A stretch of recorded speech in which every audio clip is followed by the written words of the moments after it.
Hey Zen family, I'm here again at ZenCon 2016, and this time I've got ZJ Meli Kirkwood from California, who is incredible. I first discovered her in 2014 convention when I went to the Latintronica session, and that was just the coolest thing because I like all the electronic stuff. The stuff's all tweaked out, the crazy noises, the big boom to it, and that's what she was bringing to it, and it was a class that killed me almost. But she ignited this great passion for tango because we did electronic tango, and that was just like, why am I not adding this to my classes? And so this is where I got that passion from. Cool. So I want you to get to know more about her. If you ever get to a session with her, you come to a convention or she's traveling in your area, you've got to go check this out. She's got stuff that will jack your classes through the roof, which is what you want. Yeah.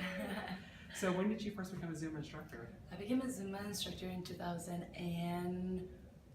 Wow. No, six. Okay. So it's been 10 years. I'm a Zen 10. You're a Zen 10? Yay! Yep. So it's great. So what made you, what drew you in? I knew you're from Venezuela, but was it about Zumba? You're like, because, you know, if you took Zumba salsa and went to a salsa club, people are like, what are you doing? So you're in the culture that you were in the music, but what was it about Zumba? You're like, oh, this is cool in a fitness format. You know what? I wasn't even thinking that. I moved Venezuela, Orlando, and I felt like there was a disconnect between my culture and now America. So I started taking this class called Latin cardio. And Latin cardio was this guy, he was dressed all in black, like a jazz dancer, and he would just do salsa, and it wasn't even like my salsa, it was more like a Cuban kind of thing. But he did the routines for 3 years. The same. Oh, yeah. And so it was like, oh my gosh, what is this? You know, but then one time he got sick and then he called me and he said, hey, can you sub my class? And I was like, can I sub your class? I was the most introverted person in the entire planet. So I was like, I guess I remember after 3 years your stuff. So I went there, but I was missing one song. And I remember at that time when La Tortura from Shakira came out. And I put that song in, and I honestly freestyled it the whole way through. It was like the first very like commercial reggaeton. Right. Yeah. And I taught it, and I walked out of that class, and the group coordinator approached me, and she said, "You know what? We need an instructor because we're firing him." Oh. And I was like, "Oh, well, hold on. I didn't want to teach the Latin cardio format because that's kind of like creating bad, you know, energy. So I'm not into that." So she's like, you know what? There's a program called Zumba coming out. Check it out. And that's what I did. There was no classes in Orlando at that time. Wow. There was no Zumba at all. Wow. I didn't know Zumba existed ever. I just went to the website, registered for the training, and I showed up to the training. Wow. So never taken a class before. Never. Wow. Never. They didn't exist. I'm Zen 1083. Wow. So whenever you walked out of that training, how were you feeling about the format then?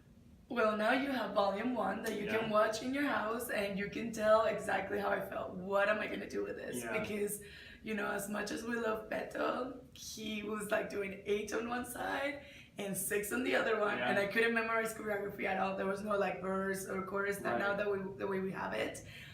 It was pretty challenging. It was feeling the music. Yeah, so all of it was like more like a feeling the music, and that's how I landed being a Zumba instructor.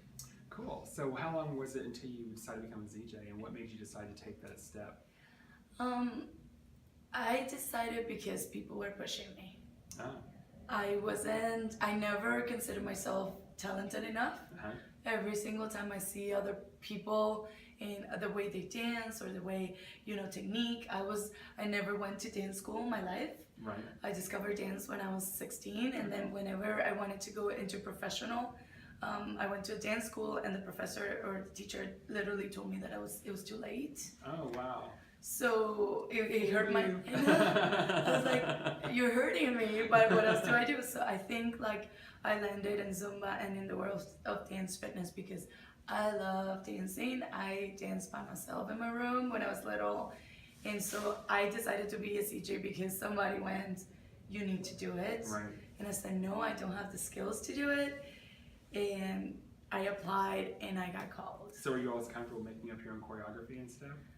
I think so. And honestly, I think more was like, I was living at that time in Miami. and I was helping so many Zen members. Okay. And I was the one doing all the fundraisers and with the help of others, Right. of course. But I was like the one going like, let's do this, guys, let's do this. And about at that time, I opened my own studio, Oh, cool. and it was by the support of the people. So Right. it was not. I never thought I was good enough. It was always people kind of like lifting me up, and Right. I actually thank them all the time for supporting me so much. So did you teach any other formats before you came to Zumba, or is Zumba your first fitness format you did? Zumba was, no, I took a bunch of fitness, but Zumba was my first teaching format. Okay. Yeah. So how do you think becoming a ZJ changed you as an instructor? Wow, I have changed completely. I think like becoming a CJ made me push myself to become better at other formats and expand my knowledge for other things. Because when you have that position, I don't take anything that I get lightly. I like, you're giving me that position, and I'm responsible Right. for all the Zoom members, kind of thing, their success. So I want to make sure that I discover every single format out there that exists, or like, what is this Volley X, or what is this Bombay Jam, or what Yeah. is this spin. I haven't gotten too much into spin, No. but like other, like I was doing Payo, I was doing Insanity, just because I needed to prepare myself as a fitness instructor Right. to sustain myself and to also share it with people and tell them and guide them pretty much. Right. And those are great formats too, just to have on the side, because it's where you add in crazy fitness variations in your choreography. Yeah, totally. Easy Yeah. way to incorporate it. So you've always got hot music in your playlist. What makes you choose a song? What do you gravitate towards? Do you just hear something and go, I've got to have My that, or do you go heart. seek things out? Yeah, when my heart beats fast and I get excited about the song, I'm like, this is it. Like, it takes me so many hours. People think that sometimes selection of music is like, oh, whatever's in the radio. And to me, it's like, I personally avoid everything that is on the radio. Yeah. And I try to listen, I try to follow artists, especially new ones. That's when I think that the new artists are like the most passionate ones, because they really want to get out there. You gotta make it. Yeah, so I think like the best songs are like the very first ones that they produce, because they're like nobody commercial wise have touched them. Right. So it's their true heart coming out. So I dedicate so many hours doing that, but it's when we dance like a Bhangra, like the one that we did at convention, that song, people are like, wow, what an amazing song. Yeah, and I'm like, it's amazing. It took me 3 months to get it. Wow. Because I was listening day and night, and I'm like, nothing is touching me, nothing is making me vibe. And when you hear something in a beat, I'm like, this is it. Yes, exactly. Yeah. That's like one of the songs we did also, the Merengue Electronico. Oh my gosh. Tomorrow morning, I'm like practicing that. It's going into class Monday night. Yes. It's I love that song so much. Yay. So when you first hear a song, do you immediately visualize choreography, or do you have to like sit and listen to the parts of music and then kind of figure out how to go with it? Yeah, no, I don't. And then I'm not the typical person either that will be, oh, this step with this. No, I have to like completely feel it all through it. And then you create, but then also sometimes you create and things don't flow correctly, especially I think being a CJ, I want to make sure that things flow correctly. Right. And not kind of like get out from a weird position or a weird and into this now. The transitions are smoother. Yeah, so I try to like feel it out, and I feel that that's my way of creating, like I have to feel. If I don't feel, I'm just not into it. Yeah. Sometimes we do give CJ tips and I love them, but sometimes they just don't match it, and I don't want to give a CJ tip when things don't match. Yeah, I've had some strange ones before, and the sequence is completely different. And you're like, oh, this is too different from No the- matchy. Yeah. Those ones that match perfectly are awesome. Yeah, totally. Because the class has no clue. Just change the song, works every single time. Yes. Is there any specific rhythm? Besides, I know the Latin Tronica, that's your passion. But in your jam sessions, is there any specific rhythm that people can expect to always get out of you besides from the electronic ones? So I feel like, the electronic ones actually are a new thing. Yeah. It was because of the creation of the Latin Tronica, and it wasn't because I was so passionate about it. It was because they were new artists, and nobody were like highlighting them. So I really wanted to bring that out. But I feel that anybody that has come to my jam sessions always is being like, Meli is a merengue freak. And it's like the merengues are like so fast. Like everybody was expecting that from me. Lately, maybe the past 2 years or so, have been like bangras and soca's. But I think like if somebody has, it's funny because when Megamix comes out in the Bay Area, they go like, "Ooh, Meli, you're choreographing this merengue," and I'm like, "Yeah, I'll think about it." Right. But like I think everybody, when the people that have jammed with me for a long time hear a merengue that is super fast, is me. Yeah. There's certain DJs, whenever we hear a certain song, we're like, "Oh, you can do that in the jam session? We know it's coming." Yes. Is there a certain genre that you haven't really dug into yet that you would like to start learning more about to start bringing into your sessions? I think there's so many. I honestly feel like I haven't even touched anything at all. Like I feel like I want to get better at belly dance and more like, you know, the movements of the hands are pretty, the isolation, seriously isolation, that sexiness, you know, like I know that I'm a powerhouse in regards of fitness, but I feel like those isolation movements like dance hall, I get like a really hard time with dance hall because it's like so like chest and hips and that's so all that's moving. It's amazing. So I feel like I told you, it's never ending for me. Like I just don't feel like I feel okay, great, I have a talent, but I feel like there's so much more out there that I need to learn. Specifically, I would love to get more into the Indian music.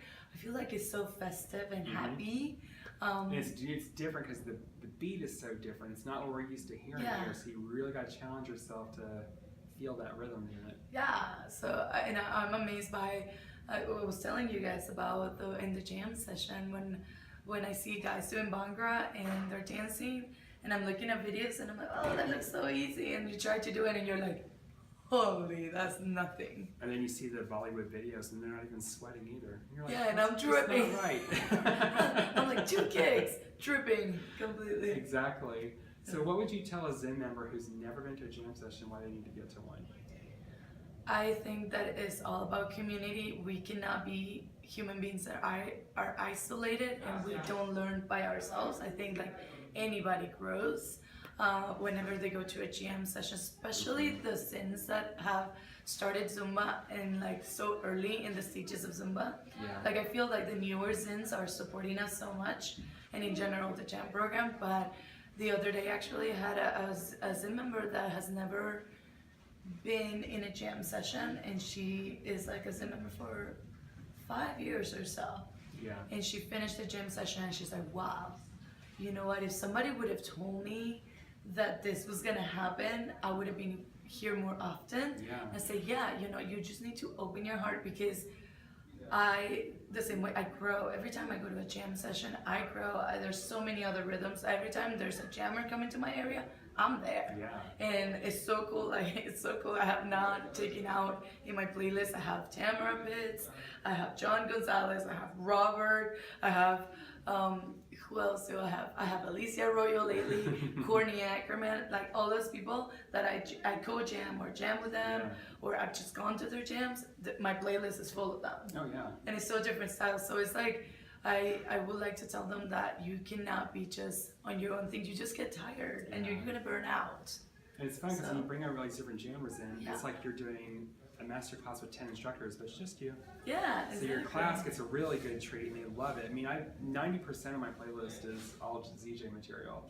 And so I get such great feedback from people because I'm able to pick, because you guys pick the hottest songs anyway. So then I'm just narrowing down hot songs to the hottest songs. So and then it becomes the hottest class ever. I always get compliments on my playlist from people, and it's like, you know, that's what I do. The same thing happens to me when I go to gyms and I teach.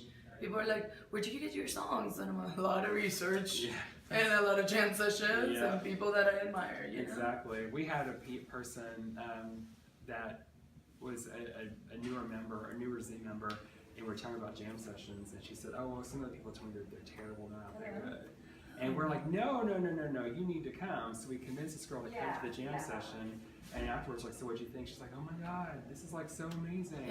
And it's like, you know, you don't have to do the choreographies exactly as it's presented, but you've got the template for how the song is formatted, and you just tweak some things. There's all the time there's movements I'm not comfortable with, and I just tweak it to what I'm comfortable with, and boom, done. And you've done the drill so many times, it's like ready to go. So cut your time, your work down, then you personalize it. It's all good. I also tell some members that I don't have to be their cup of tea, honestly. Yeah. Because we don't all like chamomile tea, right? It's true. There's other teas that, you know, you can just go around and see what you like, and also open yourself to new rhythms or new styles. If it's not your cup of tea, then learn what it is that you can learn from that. But I always tell anybody that comes to my jam session for the first time, I tell them, please go around, like shop around for the jammer that you connect with. And it's just like anybody, you tell regular students when they're looking for a Zumba instructor, go try everybody, because you're going to find someone you connect with.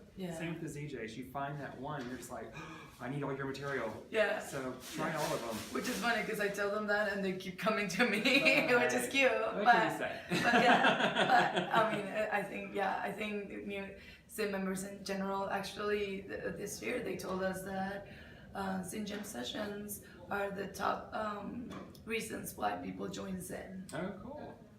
So we are like super happy. Hey, it's the best part of the membership. Totally. So there's a lot of instructors who get territorial about choreography. There's people who like do their own stuff and like, I don't want anybody else having that, or they don't want to do anything that other people are doing. Why would you tell them to come to a jam session? Because it's all about connection. It doesn't matter. I think like, honestly, I go to people's classes, by the way. So if I were in Texas and then I show up to your class, don't freak out. Because I do in the Bay Area and people are like, oh my gosh, Meli's here. And every time I see my choreography in another person, they have added themselves into the routine that sometimes it doesn't even look like anything I've done. They're like, oh Meli, I'm gonna do your choreography, is that okay? And I'm like, this is yours. And I see it and it's like, total different magic has happened because it has been touched by, you know, so. And then you get ideas. Oh yeah, there you go. And I'm like, I like that move. I was at a jam session with some friends, and we were kind of hanging in the back of the room, and there were three of us, and the choreo wasn't working right, so we started tweaking it, changing it, and the ZJ we were there with came back and started dancing. He's like, I'm changing it in my class to that now. So it's funny, you never know what you're going to pick up and get from other people. No, and I think that whoever gets territorial, I believe that in general, Zumba is a community, you know, and if you're getting territorial, it's because you're having a fear of losing your students. Your students are not connected by you because of your routines, maybe your music, but not even that. I've seen instructors that are not even coordinated at all, and they have such a tight community. I've taught in the class, like that person will be like, hey Meli, can you substitute for me? And then they'll be like fearful that I will steal their students. Right. Their students never leave that person because she has created a community. Right. And it's the sense of like that connection. It's not even anymore about choreography. It's not even sometimes about music. It's just that connection that you give your all and people receive it, and it's like an exchange of energy, I guess. Yeah, definitely. Yeah. So you've seen a lot of people, a lot of instructors from being in sessions and stuff. If there was one little thing you could change that you see people do, what would you tell people? Just focus on this and it will help you so much. And in their classes? Yeah. Queuing is like... Go to Pro Skills. It's the best thing in the world. Pro Skills in jam sessions, because in jam sessions at least we're doing like the queuing is incorporated with the steps. So it's kind of like, I tell them every single person that comes to my jam is like, this is not separate from like, let's say salsa side to side or chu, whatever. Right. It's not separated from that step. So it has to go combined. And they get it, you know? Because people are like, oh Meli, I'll work on it when I get home. No, you won't. You won't. I'll show up to the class and I'm like, honestly, I've seen so many amazing instructors. They go like, Meli, you have to go to this class. This person is amazing.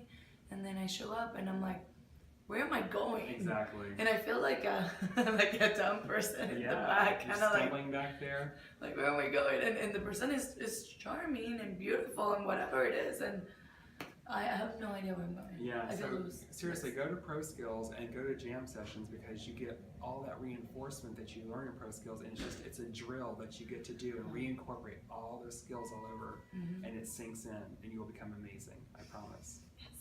So, bonus question. Yeah. If you could do a master class with anybody from the Zumba world that's current Zumba world. Totally. Who would you love to be on stage with? Betsy Topeka. Betsy. She is my girl crush. Cool. She actually, when I was living in Miami, was lucky enough to take her classes all the time. Yeah. I would just dance with her. And you know what's the beauty about Betsy? It's like no matter how big she gets, every single time she sees me, she recognizes me. Aww. And she tells me about Melly, and she hugs me, and she knows where I'm from. Like, she knows my entire story. Very cool. So I adore that woman. Yeah. So guys, if anybody knows Betsy, give her a link to the video, hook Melly up, make something happen for her, make her ZJ dream come true. So that's it. It's Meli Kirkwood. Please get to her jam sessions if you have a chance. Yes. She's amazing. I'm gonna go to Texas soon. Yes, we're gonna bring her to Texas, so you gotta come see her. So that's it. Get to a jam session, join the jam. We'll see you soon. Yay, Bye, guys. bye.